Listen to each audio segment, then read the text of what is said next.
32-19 run with complimentary plays, including a 5-2 start in baseball. And I've got three selections here for your Friday card. Hi, everyone. Al DeMarco here. Let's get rolling. First off, late night game out on the West Coast. Oakland hosting Seattle. The A's now 2-2 on the season. 13 runs scored in their last three games. After being shut out in their opener, they rallied from an early 2-0 deficit last night against Seattle to win the game in extra innings, 3-2. Now, for Seattle, that was their first loss of the season after sweeping a three-game series at Anaheim against the Angels, in which they scored 26 runs, but only, again, 2 last night. Dan Strelly going for the A's tonight, 3.76 earned run average and 9 home starts a year ago. In his final 6 starts of the regular season, however, 4-1 with a 2.00 earned run average, and he acquitted himself nicely in the postseason as well in his lone outing. Now, as I said, the A's took the opener last night. They're laying $1.35 in this one. I'm going to go with Oakland once more. Seattle turning to Chris Young. You know, this is a guy that looked so promising many, many years ago. We're talking, 2007 was the last year he was healthy. The big guy, I think, what is he, like 6'9" or 6'10", something like that. Former Princeton basketball player, I believe. You know, his career was derailed with shoulder injuries. Did not pitch in the majors last year. Spent the season with the Washington Nationals in the minors, who cut him during spring training. Last pitched in the majors with the New York Mets back in 2012. You know, this is only going to be his 9th start in the majors since 2010. I'm going to go with the A's here to build a little momentum against the Mariners. Once again, the A's minus $1.35 at home, your first complimentary play. Also in baseball this evening, the Pirates and St. Louis. Now, Cardinals, of course, knocked the Pirates out of the postseason last year. Jarrett Cole and Shelby Miller, 2 rookies that both had very strong performances last year for the respective teams, hooking up here this evening. Cole, of course, a 3.22 earned run average as a rookie, 3.75 at home. But listen, you have to look at his final 12 starts of the season when he really got into a groove in those final dozen outings, 2.85 ERA. Then he pitched well in 2 starts against St. Louis in the postseason, giving up just 3 runs in 11 innings. Now, Shelby Miller, it was a tale of 2 seasons for him. Started strong, faded fast, didn't even make a start in the postseason. And you have to look at his split in terms of his home and road performance. At Busch Stadium last year, he made 16 starts and he was dynamite, going 10-3 with a 1.75 earned run average. But on the road, it was a different story. He gave up nearly 3 runs per game more with an ERA of 4.57 in 15 road starts. And last year, Miller faced the Pirates 4 times. He lost all 4 of those starts, and even worse, his ERA was 5.32. So the Pirates could not complete a sweep of the Cubs yesterday, losing 3-2 after taking the first 2 games of that series. The Cardinals, meanwhile, took 2 out of 3 against against Cincinnati. And nice road series, considering they only scored 1 run in the first 2 games. They did manage to explode offensively yesterday in a 7-6 triumph. Look at the Pirates. They batted 175 in that series against the Cubs. Andrew McCutchen, the NL MVP a year ago, is 1 for 10 so far. But, baseball is all about the law of averages. And I like the Pirates in here tonight at home against a guy who did not pitch well against him last year, against a guy who struggled on the road last year. So I'll take the Pirates. I think the under might be a consideration as well. But again, Pittsburgh minus $1.20. I'm on the Pirates in this one.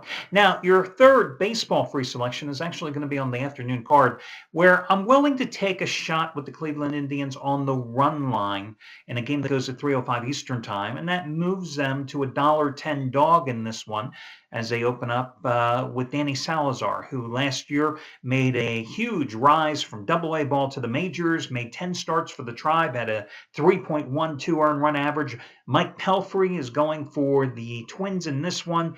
True, he did pitch well against the Indians last year at 2.16 ERA in 3 starts against them. But you look at his overall numbers. He had a 5.29 earned run average overall last season for Minnesota. Tribe took 2 out of 3 at Oakland to open the season. Now, the Twins did win 10-9 at Chicago yesterday after losing the first 2 games of that series. But hey, what do you really take out of a series that pitted teams that won 69 games, the Twins, and 66 games, the White Sox, a year ago. Step up in quality here tonight and once again on the road for Minnesota. So that's why I'm willing to take a shot on the Indians in this afternoon opener, weather permitting, on the run line as a $1.10 dog. Finally, in the NBA, the last couple of times the Brooklyn Nets have played at home, I told you that I keep looking at their lineup and I don't know how the hell they win, and then they go out and they win and they cover. So rather than ruining the Brooklyn Nets' chances here tonight, putting the jinx on them by using them as a paid bet, as a best bet, a paid premium selection, I'll give them to you as a free selection tonight. Because trust me, with the way my luck is going, if I gave you Brooklyn tonight as my best bet, if I actually put money on that game, Brooklyn would probably lose by 30. That's the way it's going for me lately. Nets are a big 10-point favorite at home in this one against Detroit. Listen, I keep coming back to that Detroit game. Oh, my God. I was on Detroit when they allowed Philadelphia to break that 26-game losing streak about a week ago. And amazing. There was a team that had lost 26 games in a row. They didn't quit.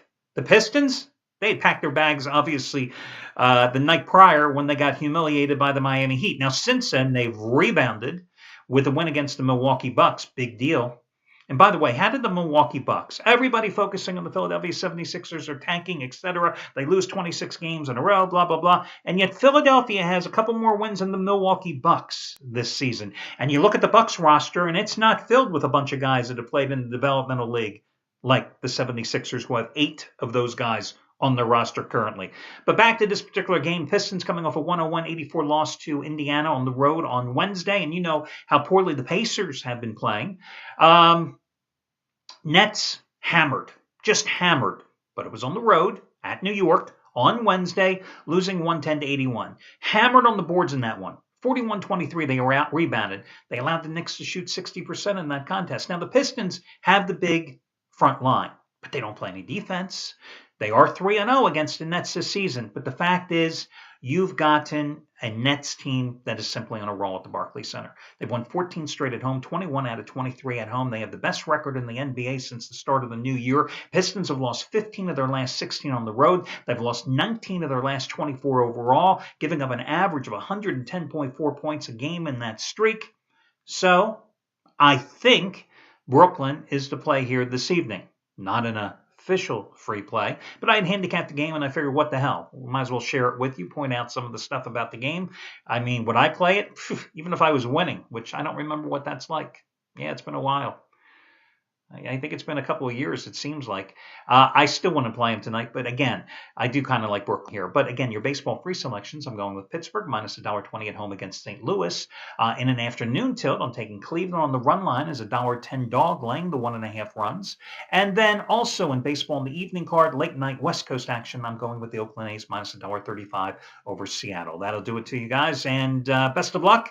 And I will catch you again on Saturday morning when we have, that college basketball tournament continuing tomorrow. No, and I'm not talking about the CBI tournament. We have Friendstow and Siena, but you know what I'm talking about. I'll catch you then.